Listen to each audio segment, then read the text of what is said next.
The museum has had a few different homes in its time. It originally opened in 1909 as Scunthorpe Museum and was based just in one room at Carnegie Free Library, High Street East. Over time, the collection grew and larger premises were required. The collections have now been proudly stored and displayed here since 1953.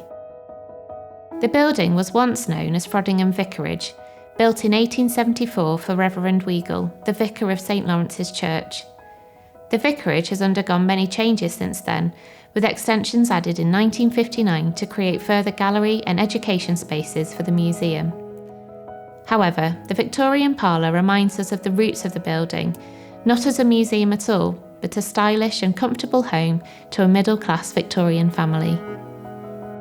The parlour has been furnished as a typical, finely decorated middle-class living room of the 1870s. Rooms like this would have been used to receive and entertain guests. It appears busy with a range of dark wooden furniture, ornaments and pattern prints. Homeowners such as Reverend Weigall would have been immensely proud of this decor and the rich collection of items on display in the room, such as the taxidermy birds and the marine fossil display. However, you also get a sense that this wasn't all just for show. You can feel the functionality of the room, with the upright piano tucked away in the corner and the chair placed by the table as though somebody had just left the room to tend to something else in the house. I've always enjoyed the sense of looking through the sash window into a moment in time that's been captured. I once discovered the hidden entrance the collections team used to enter the space and was thrilled to step into the scene I'd always observed as an outsider looking in. The marine fossil display has always caught my eye. It links the home as it was with the museum it was unknowingly to become many years later, a space to showcase interesting finds and curiosities and inform and entertain those that came to see them. In the museum, it's easy to get lost in the story of each artefact you're focusing on, but the Victorian Parlour adds a different dimension, giving a direct sense of place as well as time.